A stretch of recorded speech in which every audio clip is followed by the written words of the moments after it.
Hello everyone, this is Zibo and welcome to today's In Z News. So as usual, we're going to report on the update for the game for KR server tomorrow.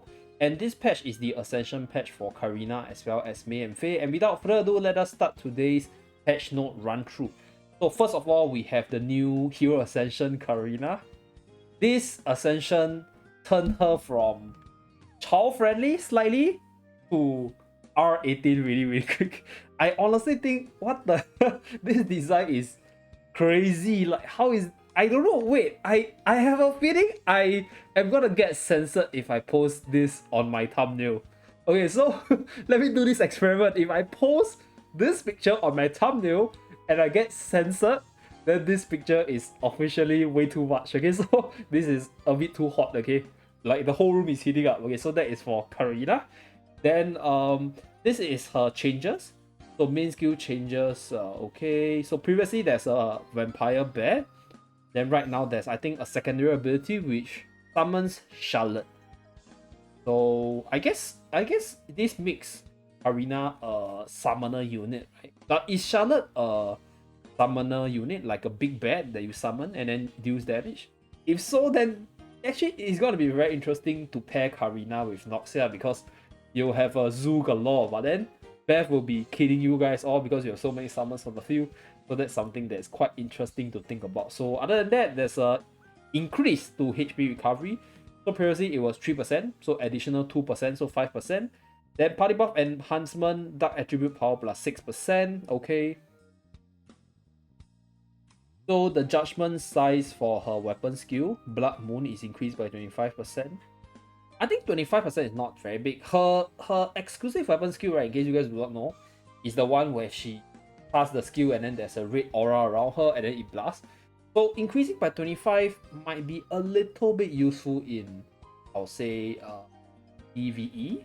I mean PvP or PvE, but I think PvP wise it will still not be very useful because you need to go close range to use the skill, which causes you to be at a very vulnerable position. So that is or more so for the PvE side, I guess, so that she can use her skill at a safer range. Okay.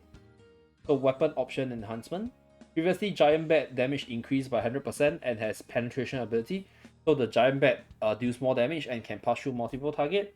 So after you get the Awakening ability, Giant Bat are empowered with Vampire Bat Storm, which increases damage by 100%, speed and range by 75%, and roll size by 200%. Adds penetration and pulls weak enemies. Okay, actually, this is quite interesting. So the giant bat usually is the last bat of Karina's attack. So she will hit, and then there's a big bat that comes out.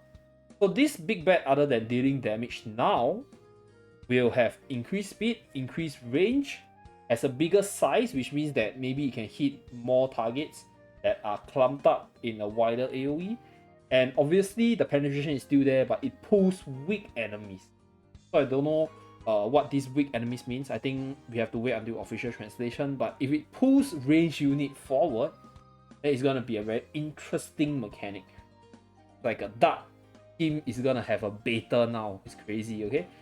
Okay, so that's the chain skill. So currently deals 300% DPS, right? Changes deals 320% DPS and recovers health of all allies.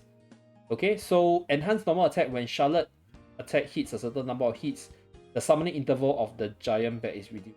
Okay, so this effect can be applied up to 3 times. So Charlotte from here it's a bat, it's an additional summon unit.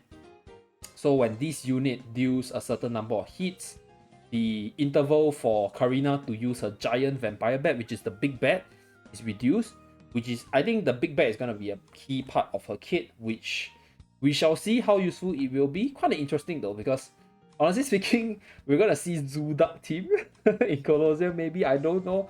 But Beth is probably going to eat up that team, so we shall see about that. That's one thing we can keep a lookout for definitely. Because one thing about Karina is her normal attack deals damage and it provides a heal. So if Karina hits really hard, she heals pretty hard as well. So that's one thing which we shouldn't forget about her ability, right? Because she buffs the dark attack. You pair her with a range unit like Cloud. You pair her with Ogma and Noxia with a bit of tankiness. But I don't know whether or not she'll replace Arabelle in the Dark Team in Colosseum, because I think Arabelle's weapon skill is a lot stronger there. So we shall see. We shall see. Interesting to see how she works out. So next one we have Faye and May's change. Really, really cool husbando unit. This is like, I am the Grandmaster in martial arts. Okay, so this is Faye. I think there's a May over here. So this is May's one. May look really, really different from her original design. Like, it's very different. But okay, whatever, still hot. Okay, this is Faye. Faye looks more candid to his original design. Then changes to their ability. So previously they are both melee defense. I think plus 30 plus or 40%. So right now they increase it to additional 16%. Okay. There's a basic resistance plus 50% and dark resistance minus 5. Huh?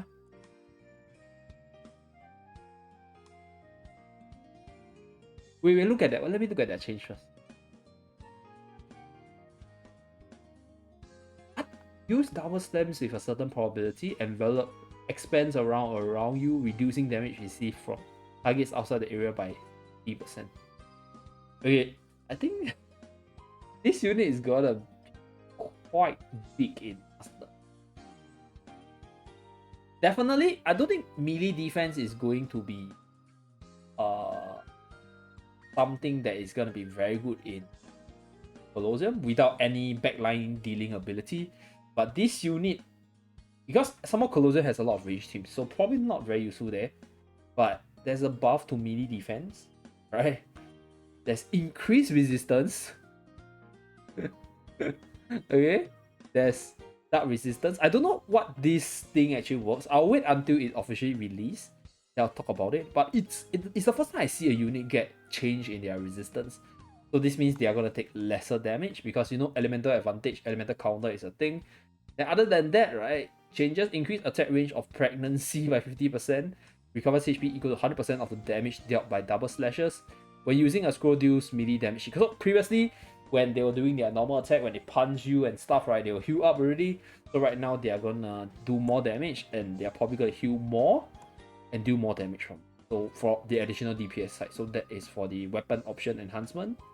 Okay, so chain skill numbers increase to 300%, and there's an additional special awakening ability, melee damage plus 10%, so they're gonna hit a little bit harder. So I honestly think May and Faye is still gonna be strictly a PvP unit. Like, I think PvE side is very hard to put a melee defense because a lot of the very powerful contents or a lot of the very powerful PvE units, right, they are range in nature. So unless they introduce a game mode where like they are very melee specific, then I can see a niche for these units.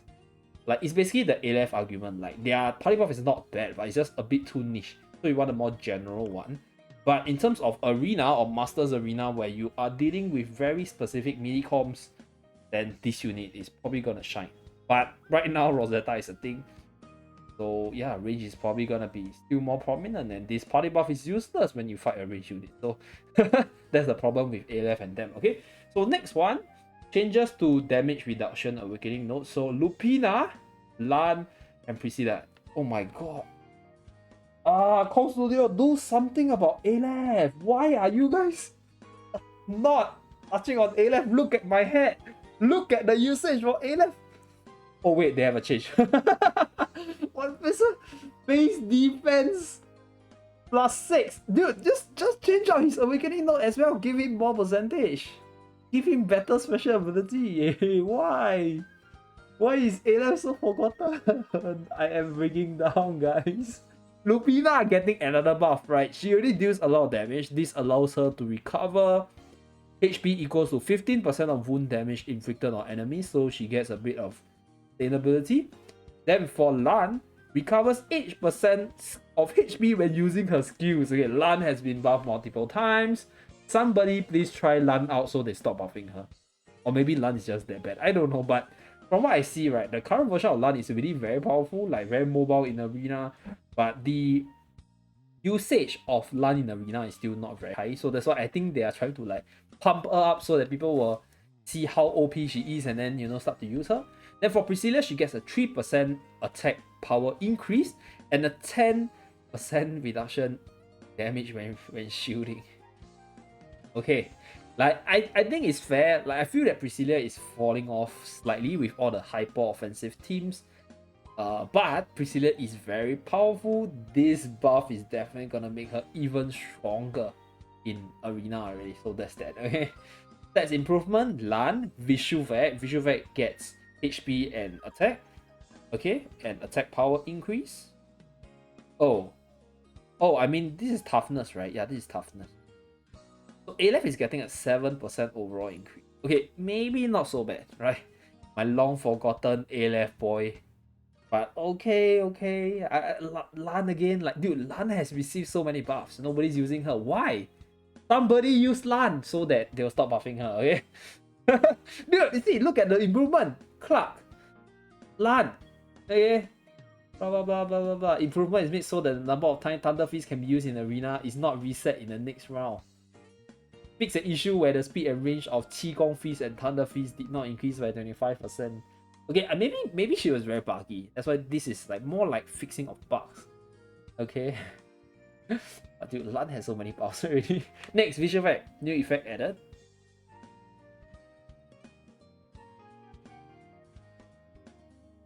Wait, is this the claw version? Flame explosion explodes the ground in front of you, dealing damage to the target, and priority attacks the range dealer or the furthest unit or monster. Okay, so this will make Vishuvek a lot viable in Colosseum. Mono Fire Team is gonna rise up. Trust me on that, because we finally have a backline attacker in Vishuvek. Okay, so Mono Fire Team, excited to see. Then we have Mark 99. So when using two types of normal attack modes, when switching to attack mode, movement speed is increased by 20% for 2 seconds, trigger once every 6 seconds. So if you switch between the modes, right, get more mobility, more towards positioning and maximizing the damage boost from being far away for MK99. Okay, so fire a beam that penetrates enemy. Improvement, AI improvement, an issue where Mark 99 does not switch from beam cannon mode 2 to beam magnum mode 1 intermittently when an enemy approaches is improved. So this is for Colosseum side. Okay. So next one, equipment. So Ratel is Rosetta's equipment. So they improve her ability. Probability of additional magazine effect is improved. Okay, I don't want to read it. Rosetta is everywhere in a lot of game modes. I think she's very good already. This is a buff to her and it's probably gonna make her stronger. So I'm not gonna talk about it. So bug fixes and improvement. Alright, so these are the different texting changes. Okay, so melee damage, range damage specifically to the Ascension characters. Then for Crossell, text correction, damage to tanks plus 12%. So anti-tank for Crossell. Then some Texas improvement for the EX weapon of Karina as well as Mei and Faye. So that is the bug fixes and improvement. Then new voices, White Kid. Okay,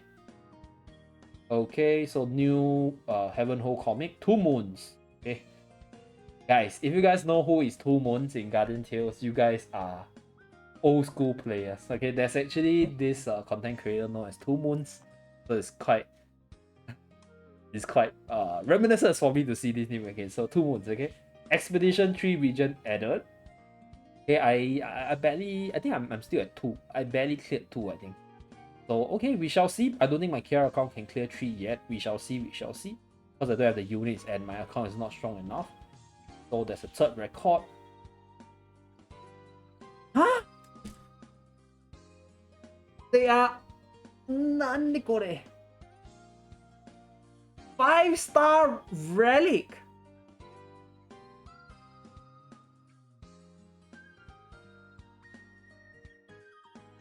So you need to unlock region 3 to unlock 5-star relic, guys. So fast. Okay, but anyway. Okay. For your whales, this is for your whales, okay? Next, I'm not gonna talk too much. Okay, basically more stats. Okay. Okay. So they lowered the level for region 1. They also lowered the requirements for Region 2 with regards to the points requirement. Okay, changes to the shop, more coins for the region quest, and then okay, I am not gonna talk too much about expedition because I personally think it's not a friendly content for all. So I guess this is the part where I think the spenders or even the players that are super committed to the game, farming very consistently will appreciate. But I think if you're struggling with Region 2, right, this doesn't sound like good news to you. And because you need to have very specific sets of units to actually play this game mode, honestly speaking, I think this is a really bad idea for the general health about the game because there are people that are still gonna get stuck at 2 and then I don't think it feels very good. Like for me, I can actually power up and then I can clear Expedition Region 3, no problem, because I can spend on the game. I can afford to push myself further in terms of contents, but I think it's kind of unfair for them to just push out this kind of content. I don't know what's the numbers of people clearing Expedition 2. There could be a lot, but I believe for you to even clear Expedition 2, you need very specific units to be able to even finish up the boss. So that is for Expedition 2. So I don't know about this. I don't think it's a very good addition, at least at a point in time. But we shall see. I might be wrong, but I'm not going to talk too much about this. Okay, I'll still cover it in the everything you need to know, but not a very big fan of this one. Let us move on. Okay, co-op defense.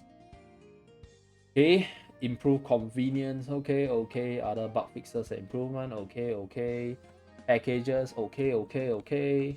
Yeah, gacha machine. Okay, so that's pretty much it, right, for the content.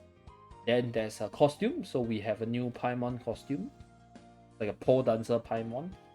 And then we have a bunch of reprints in costumes. And then for equipment wise, a new gauntlet, okay, together with the Paimon costume, I guess. So, wait, this is Akuma, I think. No, it's not a pole dancer. It's a Akuma reference. Okay, so yeah, that's pretty much it for this Inzi news, right? I'll post the videos up for the 2 Ascension units tomorrow. I might be streaming, I might not be streaming, depending on whether or not I have any last minute assignments. But yeah, if I was streaming, I'll definitely post it in my Discord server. So do remember to like and subscribe and join my Discord server to stay up to date with the streaming contents. And I'll see you guys again in my next video. Bye guys!